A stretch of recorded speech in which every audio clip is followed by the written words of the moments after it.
Britain സന്ദർശിക്കുന്ന ഇന്ത്യക്കാർക്ക് ലണ്ടനിലെ ഇന്ത്യൻ ഹൈക്കമ്മീഷൻ ജാഗ്രതാ നിർദ്ദേശം നൽകിയതായി ഒരു വാർത്ത കുറച്ച് ദിവസങ്ങൾക്ക് മുമ്പ് വന്നിരുന്നു. യുകെയിലെ കലാപ മേഖലകളിൽ ഇന്ത്യക്കാർ പോകരുതെന്നായിരുന്നു ആ നിർദ്ദേശം. യഥാർത്ഥത്തിൽ എന്താണ് യുകെയിൽ സംഭവിക്കുന്നത്? എന്തിനു വേണ്ടിയാണ് അവിടെ കലാപങ്ങൾ നടക്കുന്നത്? ജോലിക്കും മറ്റുമായി ധാരാളം ഇന്ത്യക്കാർ കുടിയേറുന്ന ഒരു രാജ്യമാണ് യുകെ. അതേ യുകെയിലാണ് ഇപ്പോൾ കുടിയേറ്റ വിരുദ്ധ പ്രക്ഷോഭം നടന്നിരിക്കുന്നത്. ഈ പ്രതിഷേധത്തിന്റെ ഭാഗമായി അവിടെയുള്ള പോലീസുകാർക്കും പോലീസ് വാഹനങ്ങൾക്കും നേരെ വരെ ആക്രമണങ്ങൾ ഉണ്ടാവുന്നതായുമൊക്കെ വാർത്തകളിൽ നമ്മൾ കണ്ടിരുന്നു. അടുത്തിടെ യുകെയിൽ ഉണ്ടായ ചില ആക്രമണങ്ങളും കൊലപാതകങ്ങളുമാണ് നിലവിൽ യുകെയിൽ നടക്കുന്ന അക്രമങ്ങളുടെ പ്രധാന കാരണമായി പറയുന്നത്. യുകെയിൽ ഉണ്ടാവുന്ന പ്രധാനപ്പെട്ട പ്രശ്നങ്ങളുടെ കാരണം കുടിയേറ്റക്കാരാണെന്ന് പ്രചരിപ്പിച്ച് ഒരു ആന്റി എമിഗ്രന്റ് സെന്റിമെന്റ് ജനങ്ങളുടെ ഇടയിൽ വളർത്തിയെടുക്കാൻ ചില തീവ്ര വലതുപക്ഷ ഗ്രൂപ്പുകൾ ഈ കാലഘട്ടത്തിൽ ശ്രമിക്കുന്നുണ്ട്. അത്തരത്തിൽ പ്രചരണങ്ങൾ നടത്തി രാഷ്ട്രീയമായി മുതലെടുക്കാനാണ് ഈ പാർട്ടികൾ ശ്രമിക്കുന്നത്. ഈ വാദങ്ങൾക്ക് വലിയ രീതിയിൽ പ്രചാരം കിട്ടിക്കൊണ്ടിരിക്കുന്ന അവസരത്തിലാണ് യുകെയുടെ വിവിധ ഭാഗങ്ങളിൽ കഴിഞ്ഞ 1-2 ആഴ്ചകൾക്കുള്ളിൽ പലതരത്തിലുള്ള സിവിൽ അൺറസ്റ്റുകൾ ഇമിഗ്രൻസിന്റെ ഭാഗത്തു നിന്നും ഉണ്ടായിക്കൊണ്ടിരിക്കുന്നത്.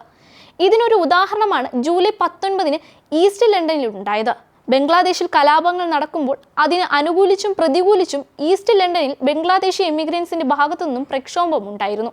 ഈ പ്രക്ഷോഭത്തിൽ 2 പോലീസുകാർക്ക് പരിക്കേൽക്കുകയും ചെയ്തിരുന്നു. ഇവിടെ ഇപ്പോൾ യുകെയിലെ പല പ്രശ്നങ്ങൾക്കും കാരണം ഇവിടുത്തെ ഇമിഗ്രന്റ് പോപ്പുലേഷൻ ആണെന്നുള്ള വാദം ഫാർ റൈറ്റ് വിങ് ഗ്രൂപ്പുകൾ ഉയർത്തുന്ന സമയത്താണ് ഇത്തരത്തിൽ പ്രതിഷേധങ്ങൾ നടക്കുന്നത്. ഈ പ്രതിഷേധങ്ങൾ അവരുടെ വാദങ്ങൾക്ക് ആക്കം കൂട്ടുന്നുണ്ട്. ഇതിനു പുറമെ പുതിയ ചില വാദങ്ങളും റൈറ്റ് വിങ് ഗ്രൂപ്പുകൾ മുന്നോട്ട് വെക്കുന്നുണ്ട്. അതിലൊന്നാണ് 2 ടയർ പോലീസിംഗ്.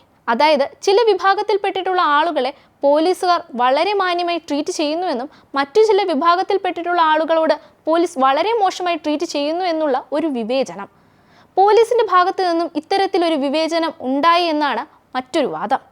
ഈ തരത്തിലുള്ള ഫാർ റൈറ്റ് വിങ് ഗ്രൂപ്പുകളുടെ ഇടയിൽ പല രീതിയിൽ കഥകൾ പരന്നു കിടക്കുന്ന സമയത്താണ് ജൂലൈ 29 നിർഭാഗ്യകരമായ ഒരു സംഭവം നടക്കുന്നത്.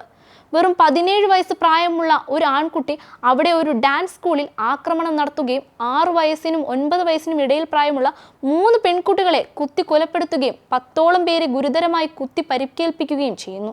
ഉടനെ തന്നെ കുട്ടിയെ അറസ്റ്റ് ചെയ്തുവെങ്കിലും മൈനർ ആയതുകൊണ്ട് നിയമപ്രകാരം പേഴ്സണൽ ഡീറ്റെയിൽസ് ഒന്നും പുറത്തുവിട്ടില്ല. ഈ സാഹചര്യത്തിൽ ഫാർ റൈറ്റ് വിങ് ഗ്രൂപ്പുകൾ മുന്നോട്ട് വന്ന് പറഞ്ഞത് ഈ കുറ്റവാളി ഒരു ഇമിഗ്രന്റ് ആണെന്നാണ്. അയാളെ സംരക്ഷിക്കുന്ന നടപടിയാണ് ഗവൺമെന്റ് ചെയ്യുന്നതെന്ന്. അതുകൊണ്ടാണ് വിവരങ്ങൾ പുറത്തു വിടാത്തതെന്നുള്ള വാദം മുന്നോട്ട് വെക്കുന്നു. ഇതേ തുടർന്ന് പലതരത്തിലെ വ്യാജ വാർത്തകളും സോഷ്യൽ മീഡിയ പോർട്ടലുകൾ വഴി പുറത്തുവിട്ടു. ഫാർ റൈറ്റ് വിങ് ഗ്രൂപ്പുകൾ ആ വ്യാജ വാർത്തകൾക്ക് വലിയ രീതിയിൽ പ്രചാരം കൊടുക്കുന്നു. ഒരു മോസ്ക് തകർക്കാനായി ഒരു വിഭാഗം ഒരുങ്ങുന്നതോടെയാണ് അക്രമങ്ങൾക്ക് തുടക്കം കുറിക്കുന്നത്.